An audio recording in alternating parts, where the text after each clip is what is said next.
So बच्चों, today we will understand how to do question of journal entries with the help of our modern rule. Modern rule में हम लोग को clear rule से करना पड़ता है. बेसिकली क्लियर मतलब क्या होता है? C stand for your capital, L stand for your liabilities, E for expenses, A for asset and R for revenue. These are the 5 things we should have to kept in mind while doing the question with the help of modern rule.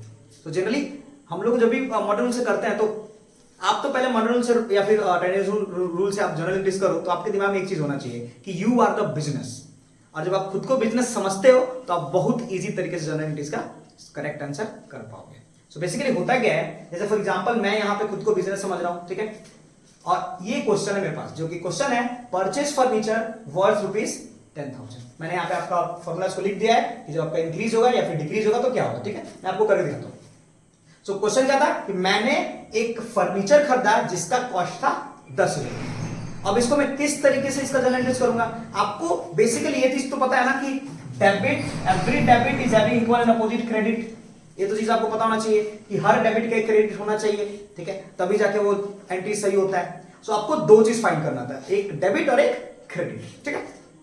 सो इस question में अपने को दो चीज find करना है. तो आपको देखिए कि क्या चीज आपके पास दो है. अगर मैं देखूं अपने अनुसार तो दैट इज फर्नीचर. एक फर्नीचर हो गया एंड दूसरा चीज क्या है कि जो फर्नीचर मैंने खरीदा होगा तो मैंने कुछ पैसा दिया होगा. तो second thing is your cash. तो एक है फर्नीचर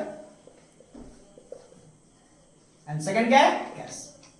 अब बस आपको ये सोचना होता है, जैसे मैं यहां पे इमेजिन कर रहा हूं कि मैं बिजनेस हूं, मैंने क्या किया, मैंने एक फर्नीचर खरीद के लाया.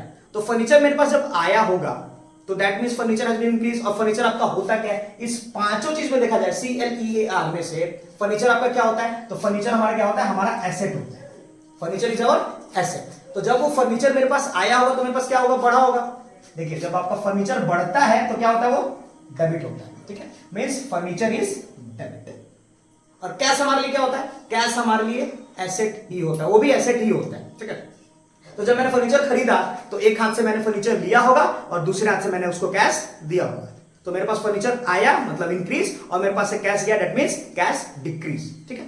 तो जब कैश डिक्रीज होगा, देखिए अब एसेट डिक्रीज होगा तो क्या होगा, क्रेडिट होगा, that means cash has been credited. So ये आपको पता चल गया कि क्या डेबिट हुआ और क्या क्रेडिट होगा. आपको बस इसको जनरलाइज करना होता है. जर्नल एंट्रीज हम लोग इस तरीके से करते हैं, furniture account debit to cash account. Amount आपको इधर, that is just a basic journal entries. इसके बाद आपको कुछ नरेशन भी लिखना होता है. जैसे फॉर एग्जांपल अगर आपको नरेशन नहीं समझ में आ रहा, आप पूरा क्वेश्चन को यहां पे लिख सकते हो. मैं अगर नरेशन लिखूं तो मैं लिखूंगा फर्नीचर परचेज्ड. तो सेकंड क्वेश्चन हमारा है वो है रिसीव्ड कमीशन ₹5,000. तो मैंने क्या बोला था कि आपको बिजनेस में सोचना है. तो मैं एक बिजनेस था तो मैंने कमीशन रिसीव्ड की, ठीक है. और जब कमीशन मैंने जब रिसीव किया होगा तो that person has paid me money. पैसा मेरे को दिया होगा as a commission, he has paid me the money. So हम लोग को दो चीज जो फाइंड करना था, एक डेबिट होगा एक क्रेडिट होगा. उसमें क्या था, एक चीज क्या है, कमीशन, वो तो दिख रहा है सामने लिखा हुआ है. सेकेंड चीज जो चीज है वो क्या है, हमारा कैश, क्योंकि जो इंसान कमीशन दिया होगा वो आपको पैसा दिया होगा, ठीक है, एसेट नहीं दिया होगा. एसेट जनरली नहीं देते कमीशन में. सो अगर हमको दो चीज मिल गया, क्या मिला, एक तो मिला कमीशन एंड दूसरा क्या है, कैश. आपको जो सेकंड चीज है वो आपको क्या देखना होता है कि क्या आपके पास इंक्रीज हुआ और क्या आपके पास डिक्रीज हुआ. तो मैं जब बिजनेस था तो मेरे पास क्या बढ़ा था, मेरे पास कमीशन बढ़ा था. दैट मींस कि वो कमीशन मेरे पास इंक्रीज हुआ था, ठीक है. और कमीशन के रूप में मेरे पास क्या दिया था, उसने कैश दिया था तो कैश भी मेरे पास बढ़ा, ठीक है. कमीशन क्या होता है, कमीशन होता है हम लोग का रेवेन्यू. कमीशन क्या होता है, रेवेन्यू होता है. Company commission is a revenue for the business organisation. मेरे लिए वो रेवेन्यू था. एंड दूसरा चीज कैश. कैश क्या था, कैश इज माई एसेट. और दोनों इंक्रीज हुआ था. तो जब कमीशन जो रेवेन्यू था अकॉर्डिंग टू क्लियर रूल और कैश क्या था, एसेट था अकॉर्डिंग टू क्लियर रूल. तो जब रेवेन्यू इंक्रीज होता है तो क्या होता है, ये देखिए, रेवेन्यू इंक्रीज जब होता है तो क्या होता है, क्रेडिट होता है, ठीक है, क्रेडिट यहां पे लिख दिया. और दूसरा चीज, एसेट जब इंक्रीज होता है तो क्या होता है, डेबिट होता है. तो जब एसेट इंक्रीज हुआ तो क्या हुआ, डेबिट हुआ.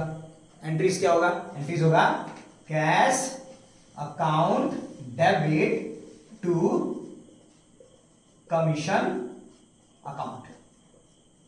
अमाउंट आपको दोनों में डालना है 5000 5000।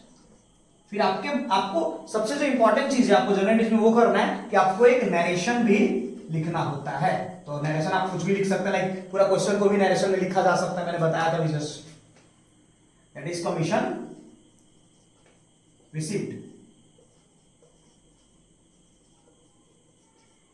मैं अभी फॉर्मेट बना के नहीं कर रहा हूं, मैं आपको समझाने के लिए जनरल एंट्रीज नॉर्मल तरीके से कर रहा हूं, बिकॉज आपको इजीली समझ में आएगा। अगर मैं फॉर्मेट बनाना जाऊं तो it will take a much time. So ये था हम लोग का basic general entries with the help of modern rule.